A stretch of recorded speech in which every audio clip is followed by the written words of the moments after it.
네, 유평 시간입니다. 유명한 사람의 글이나 평론을 소개하는데요. 오늘 유명한 사람은 조선일보의 칼럼을 쓰는 분이죠. 유명한 사람입니다. 정진홍의 컬처 엔지니어링이라는 코너로 칼럼을 정기적으로 쓰는데요. 제목은 정순왕후한테 배워야 한다. 입니다. 의미도 있고 재밌습니다. 일단 그대로 읽어드립니다. 66세 영조를 감탄케 한 15세 정순왕후의 답변. 대통령의 부인이라면 국민들을 감동시켜야. 지금으로부터 265년 전인 1757년 영조 33년 이즈음 33년간 영조의 정비 자리를 지켜내 조선의 역대 왕비 중 재임 기간이 가장 길었던 정성왕후 서씨가 65세 일기로 세상을 뜨셨다. 그리고 3년상을 마칠 즈음인 1759년 66세의 국왕 영조는 나이 차이 무려 51세에 나는 15세 신부를 새 왕비로 맞았다. 김한구의 여식으로 영조의 계비가 된 정순왕후가 그이다. 영조실록 영조 35년 6월 9일자에는 삼간택을 행하여 유하 김한구의 딸을 정하고 대혼을 6월 22일 오시로 잡다라는 대목이 나온다. 왕비 간택을 위해 초간택, 재간택을 거쳐 마지막 단계로 삼간택을 거친 것이다. 이 과정이 얼마나 지난한 것인지는 이 지면에서 새삼스레 언급할 필요까지는 없을 듯 싶다. 다만 김한구의 여식이 영조의 계비로 간택받은 까닭을 짐작하게 하는 일화가 야사인 대동 기문 등에 일부 전한다. 세간에는 이런저런 이야기가 보태졌겠지만 그럼에도 문답의 민심을 반영한 것이기에 새겨둘만 하다. 먼저 영조가 친히 왕비감을 간택하기 위해 좌정해 있는데 김한구의 여식만이 홀로 지정된 자리를 피하여 앉았다. 이에 영조가 어찌하여 피해 앉는가? 라고 물었다. 그러자 김한구의 여식이 대답하길 아비의 이름이 여기 있는데 어찌 감히 그 자리에 넙죽 앉겠습니까? 하는 것이 아닌가. 왕비를 간택하는 자리에 놓인 방석에는 대개 그 아버지의 이름을 써놨기 때문에 그 자리에 그냥 앉을 수 없지 않냐는 얘기였던 것이다. 영조가 내심 이를 기특히 여겼다. 사실 오늘날 비견해서 보자면 대통령 부인 자리는 남편의 이름자를 깔고 앉는 자리가 아니던가 조심스러울 수밖에 없을 것이다. 하지만 이미 대통령인 남편 자리를 깔고 앉아 뭉개던 이도 있었던 것 같고 혹은 남편이 대통령은 되었지만 아직 그 자리 근처에도 못 나서는 이도 있는 듯 싶다. 하기야 대통령이 될 뻔하다 못돼 남편 자리를 깔고 앉는 대신 조사실 의자에 앉을 이도 있지만 말이다. 다시 이야기를 이어가 보자. 영조가 간택한 응한 여러 교수들에게 꽃 중에서 무슨 꽃이 가장 좋은가라고 물었다. 이에 어떤 교수는 모란꽃이 좋다고 말하고 또 어떤 교수는 해당화가 좋다고 말했다. 모두 보기 좋은 것을 꼽은 것이다. 하지만 김한구의 여식만은 말하길 저는 목화가 가장 좋습니다 라고 하는 것이 아닌가. 이에 영조가 그 까닭을 다시 물으니 답하기를 다른 꽃들은 때에 따라 보기 좋은데 진하지 않으나 오로지 목화만은 온 천하 사람들에게 옷을 지어 입혀 따뜻하게 해주는 이득과 공로가 있기 때문입니다. 이 대목에서 문재인 대통령의 부인 김정숙 여사가 떠오르는 것을 용서하시라. 내가 입어보기 좋은 것을 찾고 쫓을 것이 아니라 국민을 먼저 보듬어 안았다면 임기 막바지에 옷값이 어쩌고 하는 얘기 자체가 없지 않았을까 싶기 때문이다. 모란도 해당화도 아닌 목화를 꼽아 훗날 정순 왕후가 된 김한구의 여식 같은 마음을 진즉에 가졌으면 좋으려만. 이야기를 계속하겠다. 영조는 어린 규수가 총명하다 생각하고 다시 물었다. 무엇이 가장 넘기 힘든 고개인가? 어느 규수는 대관령 고개요 하고 다른 교수는 조령 고개라고 했다. 저마다 넘기 힘든 고개를 된 것이다. 하지만 이번에도 김한구의 여식은 남들과 다르게 보릿고개라 했다. 영조가 그 까닭을 물으니 이렇게 답했다. 눈앞에 보이는 고개야 반보 앞이 평지다 생각하고 걸으면 못 넘을 바 없지만 해마다 봄에 곡식이 떨어져서 보리가 나올 때까지 배고픔을 참고 넘어야 하는 춘궁기의 보릿고개야말로 참으로 넘기 힘든 고개이기 때문입니다 라고 답했다. 가을에 거둔 양식이 봄이 되자 다 떨어졌지만 그렇다고 햇보리는 아직 나오지 아니한 때 하루 세 끼는커녕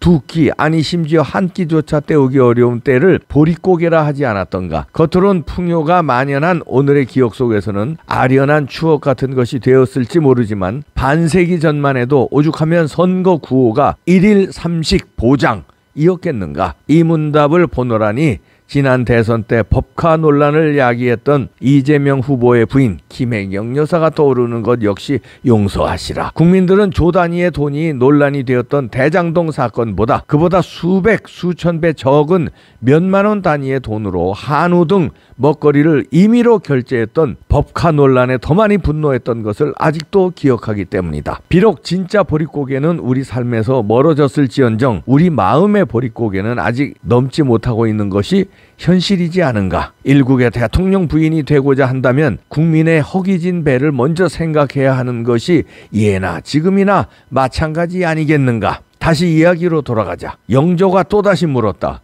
무엇이 가장 깊은고? 그러자 어떤 이는 산이 깊다고 말하고 또 다른 이는 물이 깊다고 말했다. 하지만 김한구의 여식만은 사람의 마음이 가장 깊습니다 라고 말했다.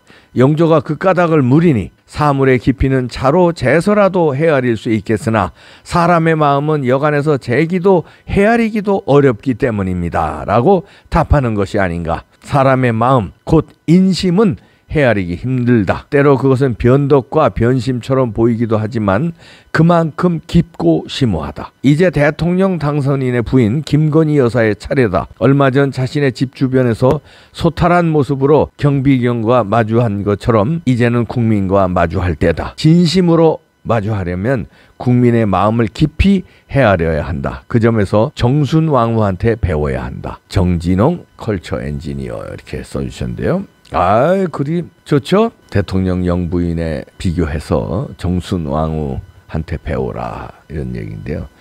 이 정순 왕후 훌륭했군요. 어린 나이에 15세 때 이런 그 해안을 가졌으니까 놀라울 따름입니다. 아마 가정교육을 철저하게 잘 받았겠죠. 이런 15세 어린 나이에도 이런 아주 훌륭하고 기특한 마음을 가졌던 걸로 사료되는데요. 이런 또 영조가 또 업적이 탁월하지 않습니까? 이런 왕후 부인이 있었으니까 정사를 잘 또 보살피지 않았나 싶습니다. 김정숙 여사 조금만 더 헤아렸으면 임기 초에 논란이 됐었어요. 사실은 이제 이봉규 TV에서도 많이 지적했는데 옷이 좀 많이 바뀌는 것 같다. 그때 뭐 어디 외국의 어디 나라라고는 자세히 기억이 안 나는데 하루에 2벌 3벌을 갈아입더라고요. 그게 막 사진으로 타전되는 거예요. 그래서 그때 이제 방송에서 아니 무슨 일본 결혼식에 그렇게 3번 옷을 갈아입거든요. 웨딩드레스 1번, 기모노로 1번 또 갈아입고 그다음에 이브닝 드레스 파티 복장으로 갈아입고 그렇게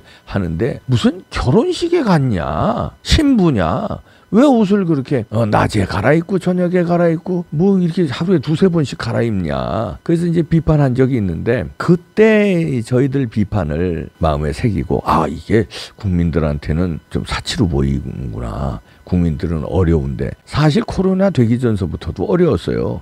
코로나 되기 전에 문재인 정부 들어서 괜히 뭐 최저임금 올리고 소득주도 성장이다 무슨 개나발 같은 소리하고 근무시간 단축하고 이러는 바람에 공장도 어려워졌고 특히 소상공인들 라면집 카페 이런데 그거 최저임금을 올리니까 그거 다 자르고 자기가 하고 막 이랬어요. 장사하는 사람은 장사하는 사람들로 어렵고 또 알바하는 사람들은 알바 자리를 잘리니까 왜냐면 그 최저임금을 댈 수가 없으니까 편의점 같은데 밤에 손님도 별로 없는데 그걸 왕창 올려놓으니까 그렇게 해서 전체 경제를 엉망으로 만들어놨어요. 그 다음에 나중에 코로나 와서 코로나가 경제를 어렵게 한다고 코로나한테 또 뒤집어 씌우더라고요. K방역으로 자랑 삼아서 코로나 자랑을 또 그렇게 하더라고요. 하여튼 그런데 김정수이가 그때 만약에 좀 한국의 포스트레이드로서 좀 멋지게 보이려고 그랬는데 이게 너무 과도하게 옷을 많이 갈아입으면 안 되겠구나 하고 정신 차려서 그때부터 조금 조심했으면 정진홍 칼럼니스트의 비판처럼 정순왕후에 비유할 필요는 없겠지만